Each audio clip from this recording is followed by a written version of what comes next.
So back in April, our fabulous choir director and music coordinator, Linda Parr, approached me about the possibility, yes, woo.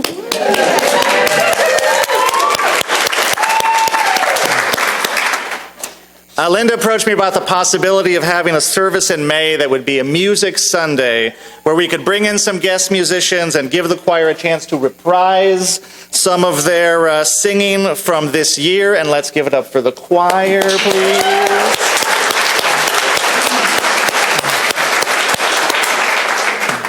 So Linda approached me with this idea, and I said, heck yes. That is an easy yes. For one thing, we lost a choir performance to bad weather this year, so this gave us a chance to correct that cosmic miscarriage of justice. But beyond that, I love the idea of having a Sunday to really celebrate the role of music here in our worship life. I mentioned before that when I first started attending UUI, back in my mid-30s, after not attending church for like 20 years, I didn't really know how that experience was going to affect me, and what I found myself responding to most surprised me. I liked the sermons with the intellectual stimulation and the sort of ethical challenge that I received every Sunday. I liked the quiet time and the candles. I liked the artwork, and of course the coffee and the conversation. But what I found that I was most fed by spiritually was the music. UUI has had a very long tradition of musical excellence on Sunday mornings, and it was soul-enriching to have that weekly encounter with music. And I especially liked the singing of hymns, which really surprised me, because I grew up Catholic, and Catholics are not famous for their hymn singing. And if anything, that was the part of church that I had the most concern about. Like, was it going to be weird singing hymns? Are they going to be like all hymny and churchy? Or what do I do if I don't agree with the lyrics? And you know, there's an old hymn about UUs are such bad singers because we're always reading ahead to find the part we don't agree with, right? That was me. But what I found was that I loved singing every week with other people. I got over the unfamiliarity of it. And nowadays, I wonder why it doesn't happen everywhere, all the time. Like, think how much better waiting in line at Walmart would be if people just spontaneously broke into song. Or like if you're like doing a round at the DMV while you're waiting to find out that you brought the wrong stuff, you know, and you're not going to get a renew whatever you're trying to do. Where else do we get to sing with people on a regular basis? And at the same time, I learned to be generous about singing lyrics that maybe they don't express my truth, but they might help the person next to me express their truth. And that's part of what it means to worship as a community with a generous heart. And I learned to appreciate the wide perspectives that exist within Unitarian Universalism and the way that our music and our hymns give us a language for sharing about those perspectives. The hymns also give us a shared culture, a set of touch points for what it means to be Unitarian Universalist that hold up our common vision and our shared values and transcend our differences.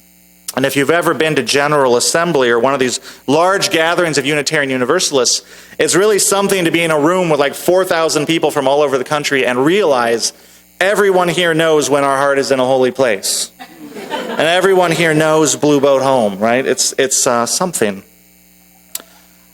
So the thing about our hymns beyond that is they give us a way to embody our theology and carry Unitarian Universalism with us. Because UUism can get a little abstract sometimes. We're thinky people, we're wordy people. And singing brings our spirit and our ideals like down into our body.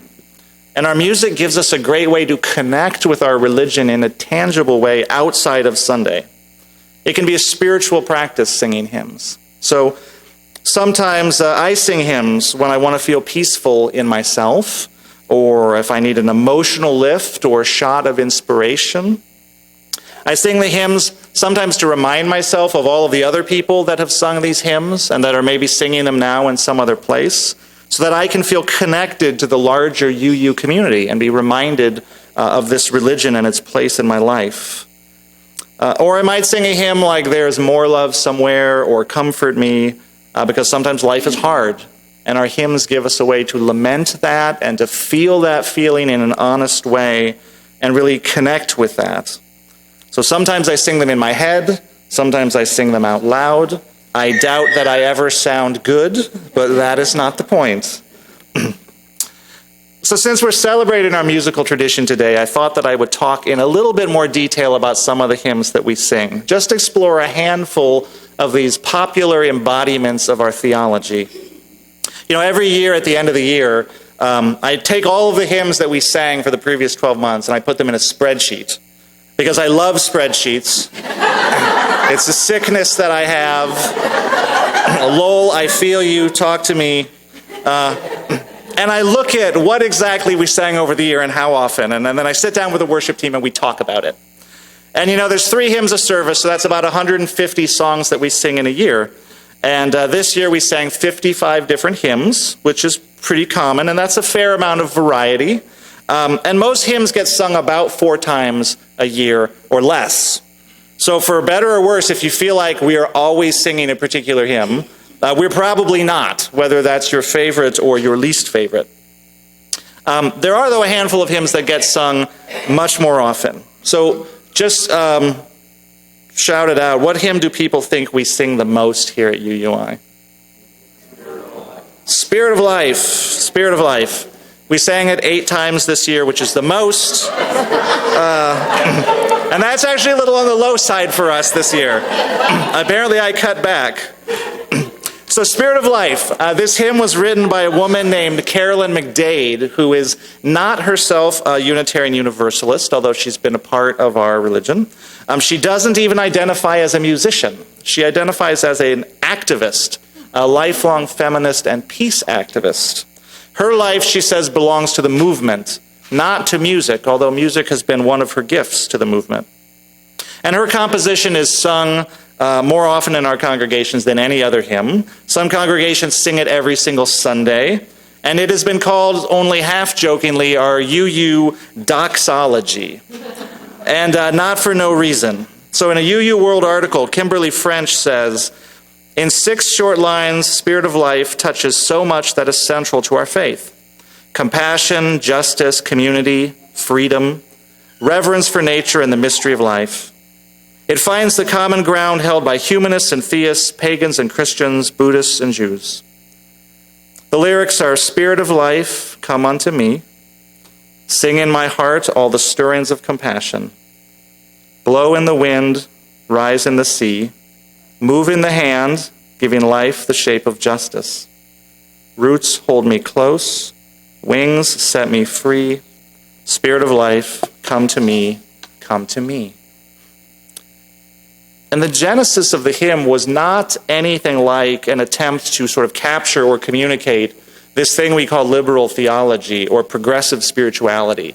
McDade herself doesn't even think of it as a hymn. She wrote it as a personal prayer at a time when she herself needed to be lifted up. She told this story to UU World. She was meeting at the home of another activist in the 70s for like one more march or protest or organizing activity. And she was feeling really personally hopeless about the state of the world. She recalls, when I got to Pat's house, her friend, I told her, I feel like a piece of dried cardboard that has lain in the attic for years. Just open wide the door and I'll be dust. She says, I was tired with the world, and my friend just sat with me, and I loved her for sitting with me. And the article says, McDade then drove to her own home. She walked through the house in the dark, found her piano, and that was her prayer. And that was the words to Spirit of Life. May I not drop out. And she said she knew more than anything that she wanted to continue in faith with the movement, this movement to bring love into the world and to change the future for the better. And I think part of what gives the hymn its power is that element of personal longing, because it speaks to our collective vision as Unitarian Universalists, but it also speaks to our individual need as people who are just trying to get through life with all of its beauty and its hardship. In writing and sharing that hymn, McDade found the strength to continue working for justice. And then the song took on a life of its own in activist circles, especially in feminist and women's spirituality circles. McDade was at the women's retreat in Michigan in 1980, where the first water communion ceremony was invented, which had such a lasting impression on UU worship. And so Spirit of Life was a part of this turn within Unitarian Universalism towards more poetic and heartfelt imagery in our worship. When the UUA commissioned the creation of the Gray Hymnal in the early 90s, published in 1993, the Reverend Mark Bellatini, who was responsible for that, he recalled his team thinking, if we don't put Spirit of Life in that book, we will all be killed.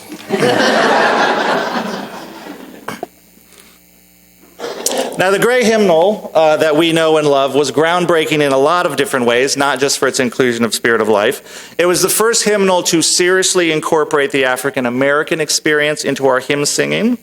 And we have at UUI sung a number of spirituals and civil rights era songs that speak powerfully from that experience, like There's More Love Somewhere, I Woke Up This Morning with My Mind Set on Freedom, I'm on My Way, and We Shall Overcome. And of course, This Little Light of Mine, which we sing every single Sunday. It is a spiritual. We should not forget that. And Dr. Glenn Thomas Rideout, who is the music director at UU Ann Arbor, reminds us that when we sing the African American spirituals, we are standing on holy ground. We are standing on holy ground. So we approach the expression of joy and pain and longing that comes out of that experience always with deep respect and humility and gratitude.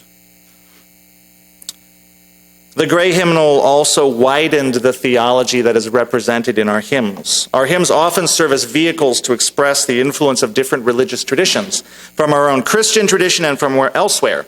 So, for example, we don't read a lot of Bible verses here at UUI, but we sing them. For example, Morning Has Broken references the Genesis story by way of Cat Stevens. Hymn 34, Though I May Speak with Bravest Fire, is inspired by St. Paul's meditations on love from Corinthians. And then number 121, We'll Build a Land, explicitly references passages in Isaiah and Amos, prophets in the Hebrew Bible, who spoke about the need for religion to bring justice and liberation if it is to be worthy of the name. Let justice roll down like waters and peace like an ever-flowing stream. So we don't often read the Old Testament, but we sing it. And the call of the prophets informs our principles. Other powerful UU justice hymns include We Are a Gentle, Angry People, If Every Woman in the World, and The Fire of Commitment. And we're going to hear more of that same justice-making spirit in our closing choir pieces today. And for hymns expressing influences outside of Judeo-Christianity, I'll mention hymn 1031, May I Be Filled with Loving Kindness, which is taken directly from a Buddhist prayer and incorporates the Buddhist practice of meditation that starts at the self and moves outward in ever-increasing spheres of compassion.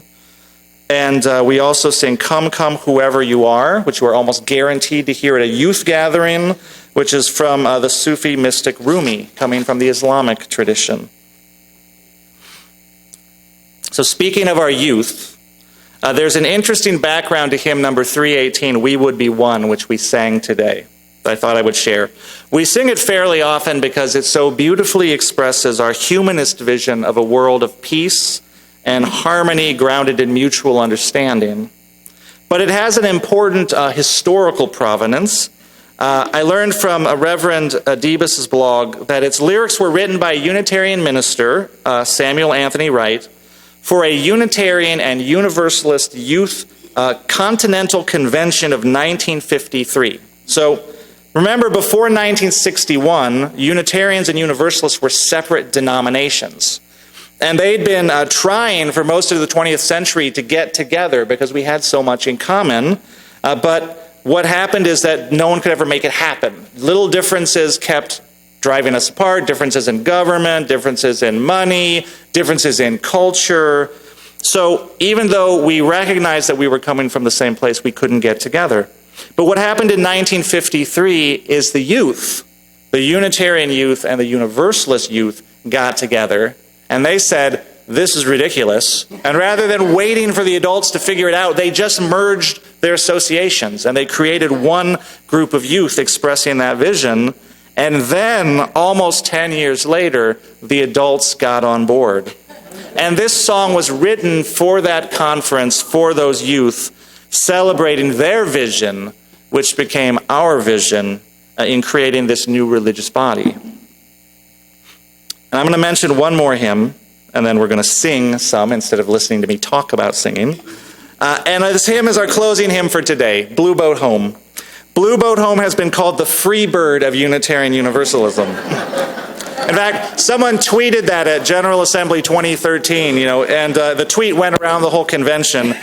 So when the band struck up Blue Boat Home for evening worship, which it inevitably did, everyone was holding up imaginary lighters, and going like this. Not a lot of people know that the tune to Blue Boat Home is actually several hundred years old. It's a tune called Hyfrydol, composed by a Welsh musician, and it's actually been used for a lot of Christian hymns. In fact, if you go to hymnary.org, you can listen to a pipe organ play a very majestic and super churchy version of Blue Boat Home. It is a little surreal. But the composer, Pete Mayer, grew up Catholic, and so he knew those traditions, and he knew that hymn. And now he's a Unitarian Universalist, and he's a religious naturalist. He takes his inspiration from the rhythms of nature and from the earth. And he said in interviews that he wanted to express with his music a sense of wonder at the gift of existence and the sacredness of life and the beauty of the earth. So with Blue Boat Home, he captures that feeling, too, of being on a journey and of being a spiritual seeker, which is so central to how UUs experience their spiritual life. So to me, this hymn, like Spirit of Life, expresses in song the essence of Unitarian Universalism in a way that you can more than just understand. You can feel it. You can feel it. So I've just touched on a few of the hymns that help make up our singing theology. But just in these few hymns, we've encountered a deep longing for spirit, humanist visions of peace and unity, the influences of the world's major religions, the demand for justice and our connection to the earth, all held together by our trust in the transformative power of love. So as we sing our closing hymn today, and as the choir performs their final songs, I invite you to listen for the UU values that are expressed, listen for the embodied theology, listen for the vision of religious community captured by song and voice. Don't be afraid to tap your foot or move your body to the music if that's what your body is wanting to do. And let's be grateful on this Music Sunday for the many musicians who have crafted this rich heritage for us and the musicians who are helping us practice our singing theology today. Our closing hymn today is number 1064, Blue Boat Home. Please rise in body or spirit.